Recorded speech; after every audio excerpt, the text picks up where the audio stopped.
attending tonight.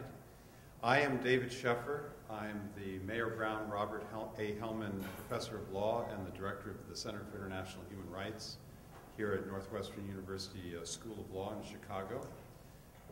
And we are meeting in the Lincoln Hall of the law school, built right after World War I. This is a hall where many great things happen.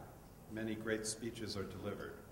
And I certainly am not delivering one of those great speeches tonight.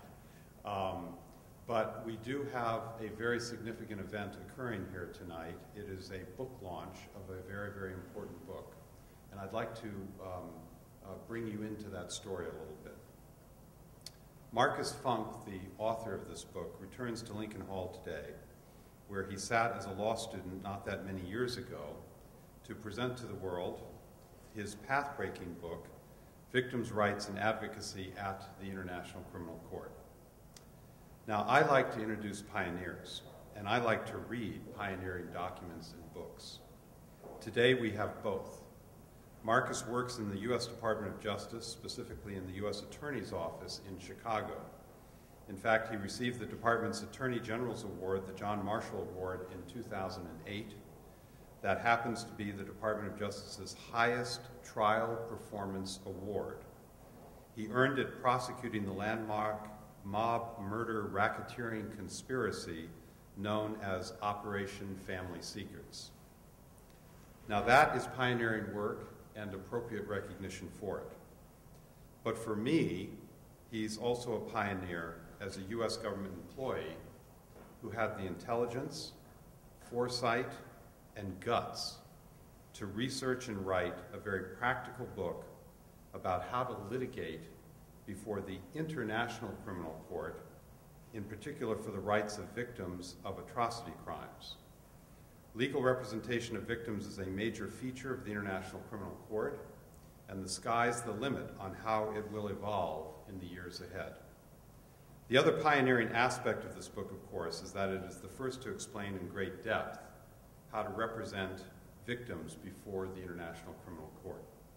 It does so by explaining the development of victims' rights under international law, the overall character of the International Criminal Court, the novel features of the Rome Statute and its rules of procedure and evidence that enable victim representation before the bar of the court, and then how to actually get the job done about victim representation.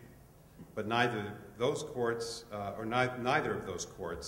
has had the benefit of such a rich discussion and practical advice as found in Markus's book.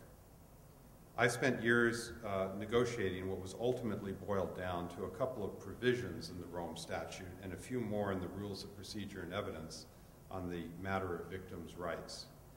I'm very proud that it is an American lawyer and one who is an assistant U.S. attorney in this city and a graduate of this law school who has breathed life into our intentions of 12 years ago and explained how to achieve what we only hinted at in our drafting. Markus, welcome back to Northwestern Law, and congratulations on a path-breaking book that will guide many lawyers and instruct many others in the years ahead. And this is the book. It's published.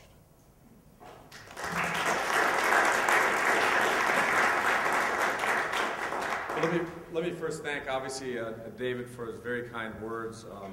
I must say, I know we have a few of David and Professor Scheffer's students in our midst here, and I've got to say that I think you're very lucky. No one can disagree with the notion of taking war criminals and bringing them to justice. I think it's impossible to disagree with that. And the rhetoric on both sides sometimes escalates. But the one message that I try to impart is that we also have to be a little bit critical, self-critical, of those of us who care about the court, care about victims of atrocities. And when we're talking about victims, we're talking about a lot of victims. You know, and since the Second World War, there are different estimates between 70, 170 million civilian victims in 250 or so conflicts. Professor Bassioni has some newer numbers. But that's an extraordinary number of victims. We're talking about 4 times more civilians killed than soldiers.